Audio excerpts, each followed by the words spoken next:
Discúlpame el pelo, no hay nada que hacer con el pelo hoy día. Algunos artistas tienen tanta autenticidad que sus obras parecen una huella dactilar. Desde el micrófono de Jonathan Davis, pasando por un café biomecánico, hasta la icónica película Alien, hoy he decidido hablar de uno de los artistas que me es imposible confundir, y yo creo que a ustedes también. Probablemente lo conozcas, pero no a través de su físico o su rostro, sino que a través de sus obras. Hoy hablaremos de Hans Rudy Giger, o para los panas, J.R. Giger, el gran creador de Alien y sus particulares obras. Pasaremos por sus primeros años, sus obras, su estilo, sus influencias, y también desentrañaremos algunos mitos alrededor de él, y vamos a concluir con algo ahí, con una reflexión acerca de este artista, que hay mucha cosa alrededor de él. Quédate conmigo y paseamos por la oscuridad. Yo soy Vanessa, también soy la Dama Araña, y te hablo de cosas extrañas, y no olvides que... What you're about to watch is a nightmare.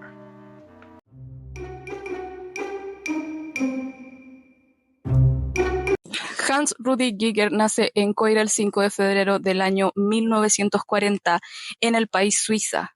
Su familia estaba conformada por su padre Hans Rudolf, su madre Melly y su hermana mayor Iris. Pasaron en Coira la mayor parte de la niñez y juventud de Hans, donde sus padres lo motivaron a que él fuera farmacéutico o doctor con el fin de que los padres le dejaran el negocio familiar. Sus padres tenían una farmacia donde también ellos vivían. O sea, en la parte baja estaba la farmacia, en la parte de arriba estaba la casa de Hans, y ahí vivían su vida cómodamente. No eran ni personas con mucho estatus económico, ni tampoco con poco, eran como de clase media. Y con respecto a cómo se llevaba con sus papás o cómo era la relación con sus papás, él afirmaba que sí, se llevaba bien con ellos. De hecho, los papás eran bastante permisivos con él, lo dejaban hacer sus cosas y todo el tema, pero él tenía muy bajas notas y eso fue como el principal punto de discusión entre los papás. Y como les mencioné, en el colegio le iba bastante mal. No solo eso, recibía como maltrato de parte de las monjas. Él iba a un colegio católico y cada vez que ellos se portaban mal, las monjas les mostraban como figuras de Jesús ensangrentado, les metían miedo con este tipo de cosas. Esto influyó demasiado en la obra de Hans porque él empezó a hacer como simbología, utilizó mucho la sangre, utilizó mucho estas cosas como la oscuridad como parte de él. Fue algo traumático para él. Esas primeras partes de su infancia formaron un antes y un después, en donde a través de esta enseñanza un poco radical de parte de las monjas, fue también algo que marcó un punto en su vida. En el año 1960 se muda a Zurich para estudiar en la Escuela de Artes Aplicadas, donde estudia arquitectura y diseño industrial. Aquí se graduó en el año 1966. Sus primeros trabajos fueron a tinta y óleo, y de aquí salen los primeros bocetos de los famosos niños anatómicos.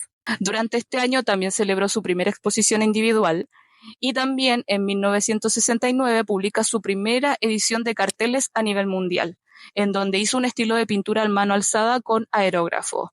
Para los que no saben, el aerógrafo es una técnica de pintura donde se utiliza el aerógrafo, obvio, que es un instrumento donde puedes pulverizar la pintura y dejar acabados un poco más limpios, no muy grotescos. Los vemos en vehículos, en camisetas e incluso en pasteles. Poco a poco él empieza a tener sus adeptos. Hans empieza a tener sus adeptos y él comienza a ser un artista underground único en su especie. Lo que él no sabía es que él trascendería mucho más allá de sus exposiciones, sino que también en las pantallas del séptimo arte.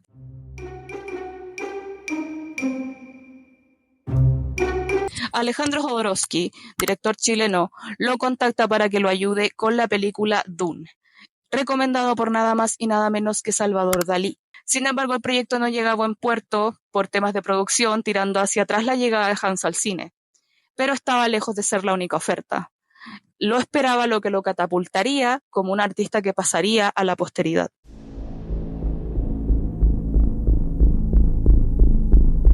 Pasaron los años y vemos a un Dan O'Bannon, guionista de la película Alien, maravillado con las obras de Giger, por lo que lo contacta para participar en la película de la mano del director Ridley Scott, lo que le valió un Oscar a mejor efectos visuales con la ayuda de Carlo Rambaldi, que fue la persona encargada de los movimientos de todos los seres que Hans crea. No iba a ser la última participación en el cine, porque luego vino Poltergeist 2 del año 1986, videojuegos como Darkseid, donde colaboró de forma gráfica. Luego volvería por una de las sagas de Alien de 1992 dirigida por David Fincher.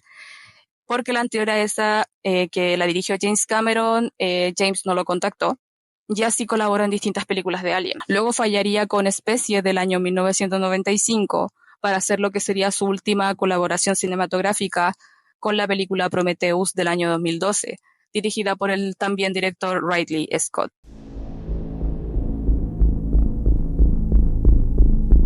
El estilo de este artista es único e irrepetible, así que nombraré factores que hacen que el estilo de Hans sea el estilo de Hans. Las obras de por sí no son precisamente tiernas, no evocan ese sentimiento, pero sí evocan mucha oscuridad, porque en ellas se plasman monstruos, seres extraños, expresiones extrañas y simbología. Sin embargo, claro, estas referencias robóticas con el estilo biomecánico característico de su obra, muy estructuradas pero a la vez flexibles y fusionables. Creo que este estilo, como muy estructurado, uniforme y con colores bastante armoniosos entre sí, y sus contrastes hacen que para mí en lo personal sea este estilo siniestro, pero a la vez sea algo elegante. También era un artista surrealista cuyas influencias no solo abarcaban en el ambiente artístico, sino que también las ideologías. Una de sus influencias fue precisamente Salvador Dalí y Ernst Fuchs, creo que se pronuncia, quien él señala que fue como la más profunda inspiración de Hans.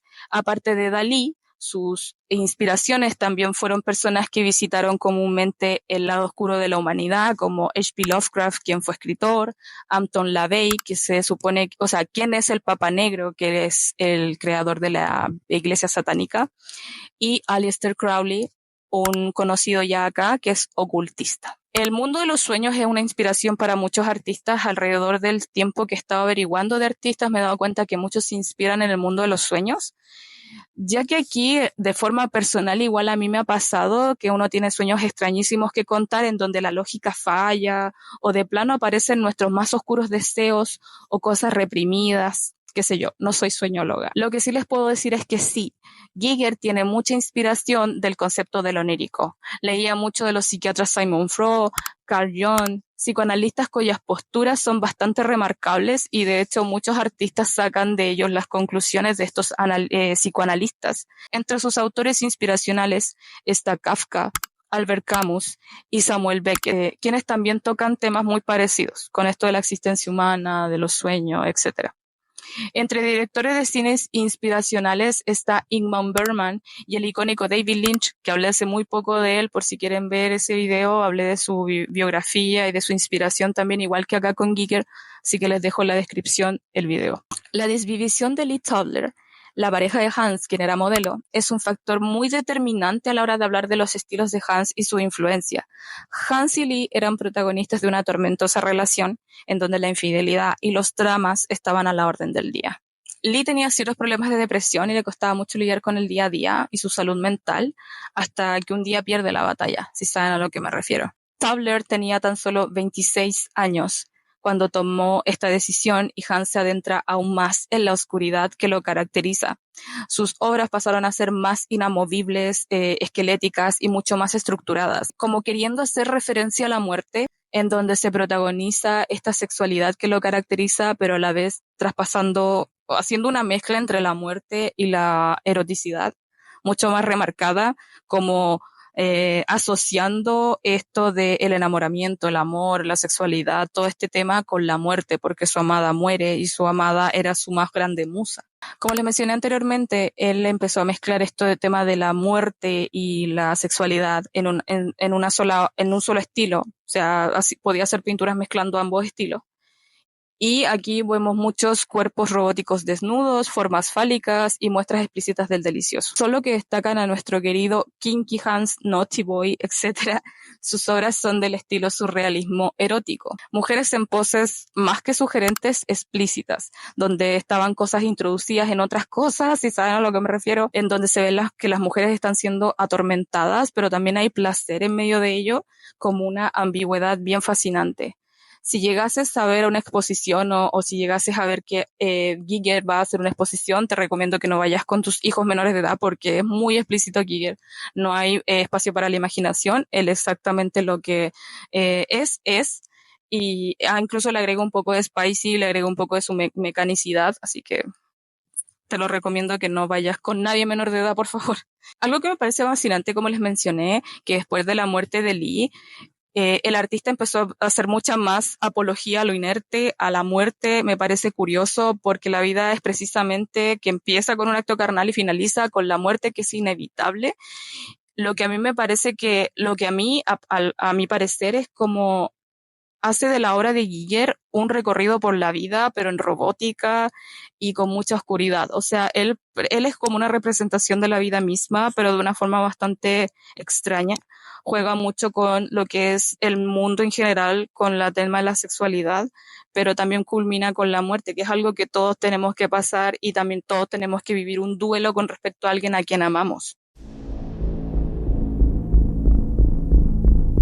Bueno, si pudiésemos hablar de obras, yo no terminaría nunca si les muestro todas las obras.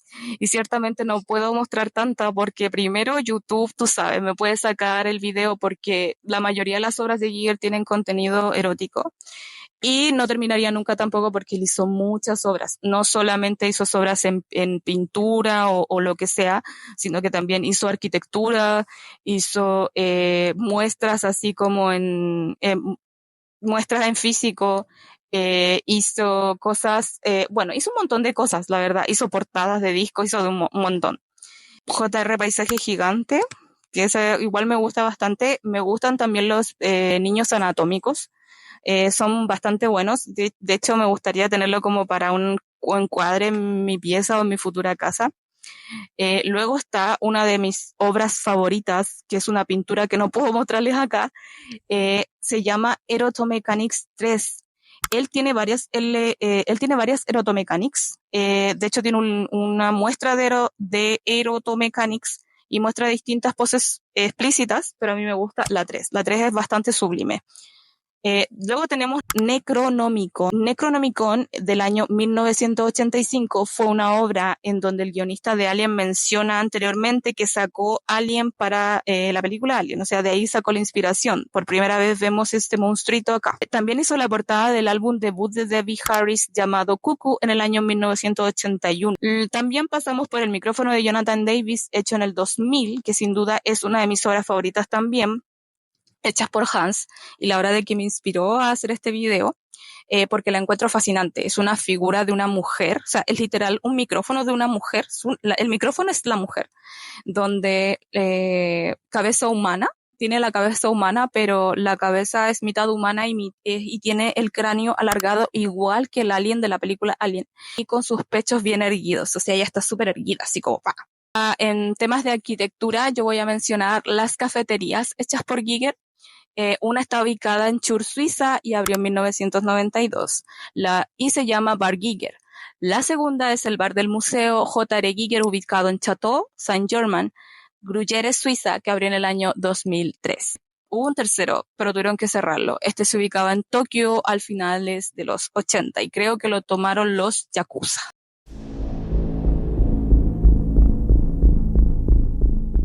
Bueno, hay algunas cosas que quisiera hablar de Giger, particularmente que no la puedo poner en ninguna categoría más que en esta de la conclusión.